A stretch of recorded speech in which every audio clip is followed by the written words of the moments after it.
National Training and Development Curriculum for Foster and Adoptive Parents. Reestablishing Family Connections.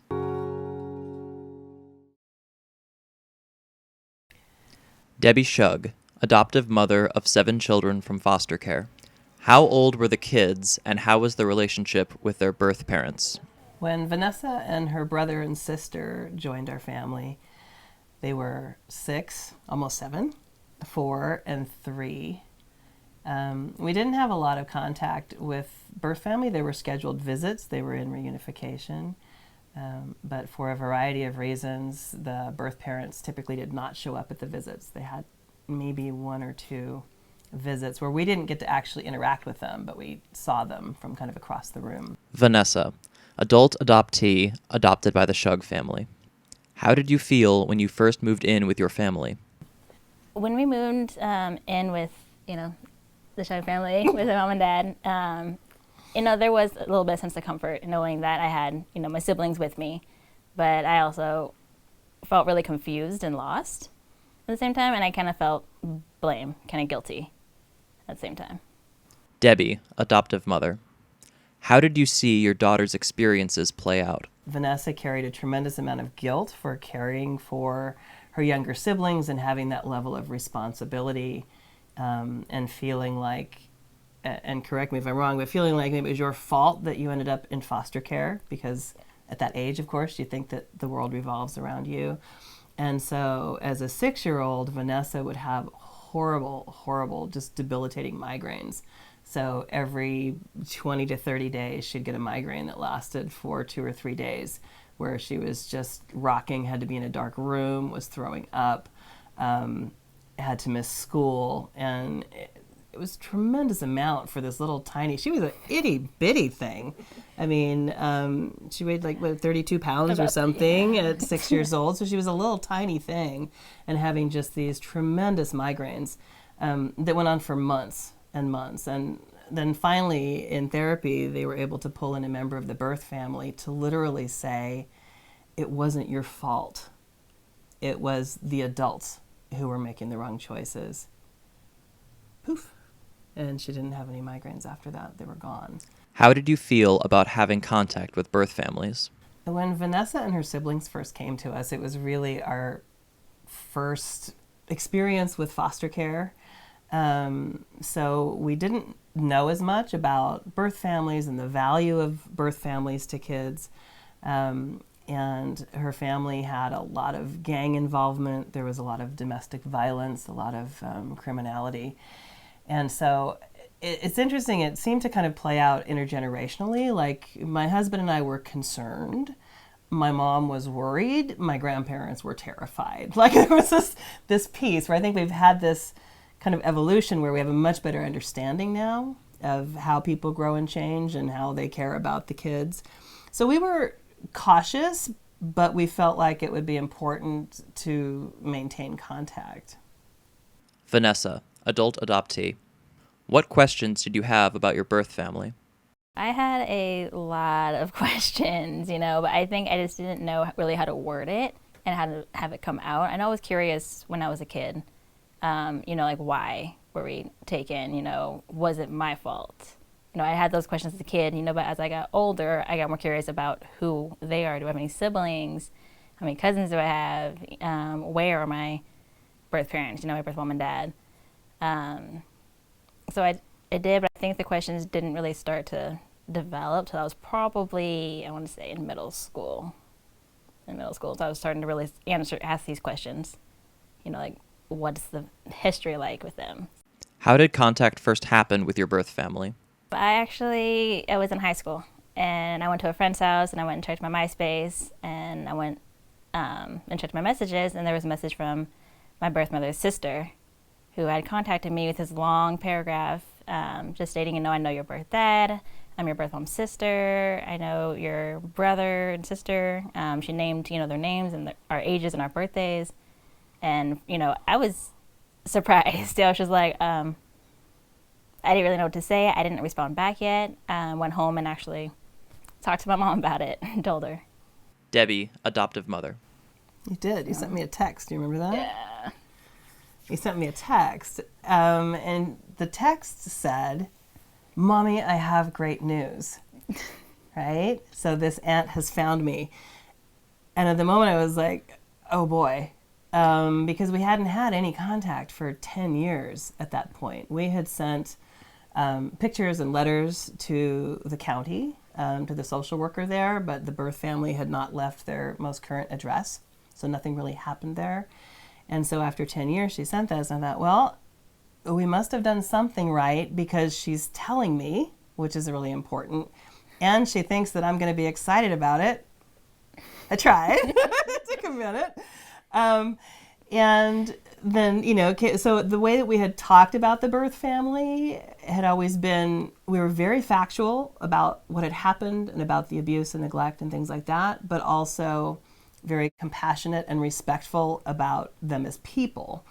And so I felt in that moment like we must have done something right for her to come to me right away and say we have this contact, because that's what we want. We don't want them to go underground with it or feel like it's something that they have to hide. How did you pursue meeting the birth family? And so I called her, and I wasn't really sure what we were going to say, but I called and said, Vanessa gave me your number. And she was so scared that I was going to be mad at her. She was really, really scared that I was going to be angry. And I said, no, I want to thank you. And she said, thank me?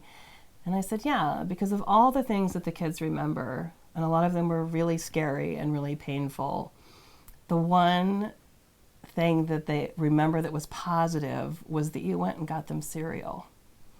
And they were in the habit of having to search for food, and Vanessa going out and, getting things out of garbage cans and things like that. And they remember that you went and got them cereal and brought them cereal, and I always wanted to thank you for that. Then we started talking, and she said that some of the family would like to come down and meet them. And at that point, we had experience with birth family and navigating those relationships from the other sibling group that we had adopted. So we were pretty open to it, and we ended up picking a time that would be at our park in our town. We were going to be down there for her brother's birthday, and said, okay, well, we're going to be at this park. I wasn't really ready to have them come to the house yet because I hadn't met them in person, but I said, you're welcome to come and visit us there. We go over to greet them. They all come down. No birth parents. Birth parents were not ready to meet the kids at this point. So this is all extended family. Okay, cousins, aunt, uncle, grandparents, Nana. And they come down, and so I go introduce myself, and we've always treated birth family with dignity and humanity and respect. So, hug them, hi, I'm Debbie, et cetera, et cetera. And we're kind of gathered around, and the grandpa in the wheelchair grabs onto the side of the wheelchair and starts to push himself up, and the whole family goes, and they all take a step back and gasp. And so we're all looking at each other. Well, Grandpa has no hip bones. He's had the balls of the ball and socket joint have been removed. So he has no hip joints, which is why they were so aghast. And he's pulling himself up. And he said, I promised myself, do you remember this?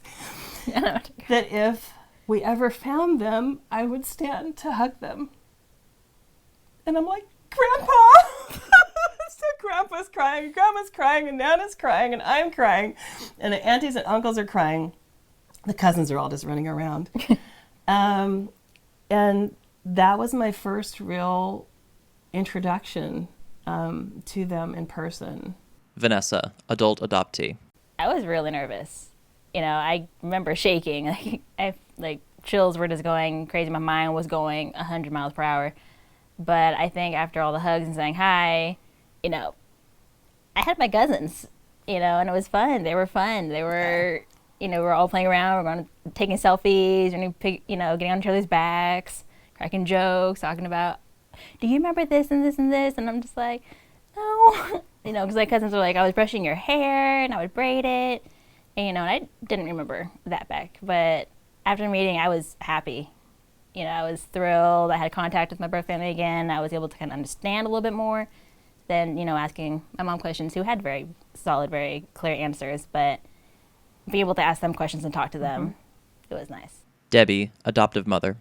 The people that we had pegged as clearly the most functional couple in this group, there was an aunt and uncle, and they said, hey, you're here in California, we live in Arizona. If you ever want to come to Arizona, come and visit. And I'm like, yeah, no thanks. But we weren't eager to go stay with them. But I said, we're actually going to be in Arizona in a couple of weeks for a basketball camp that my husband's doing. So maybe we can, visit. So sure enough, we went, and 10 of us went and spent a week in the home of the aunt and uncle that we met at the park.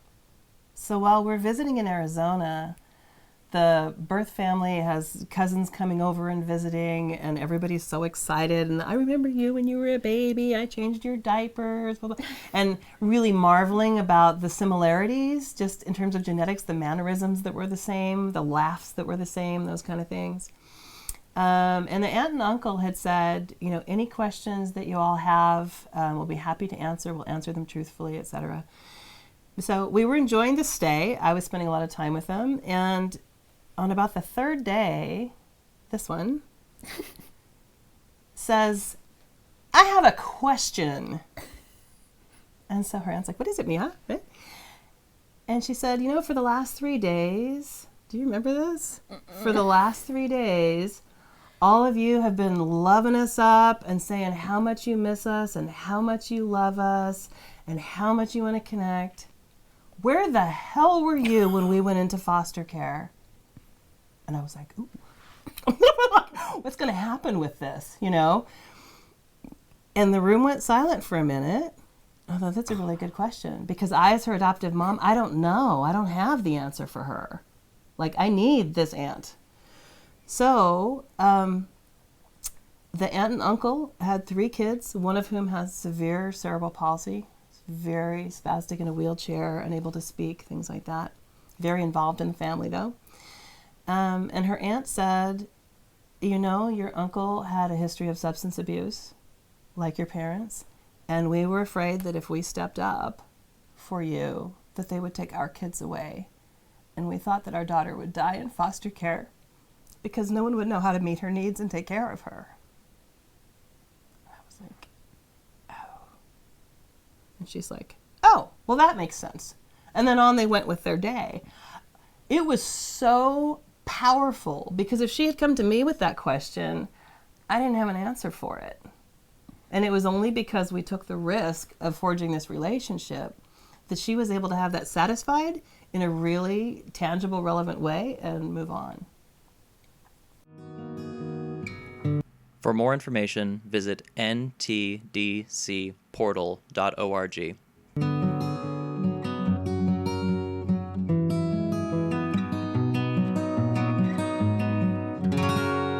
This video was funded by the Children's Bureau, Administration on Children, Youth, and Families, Administration for Children and Families, U.S. Department of Health and Human Services, under grant number 90CO1134.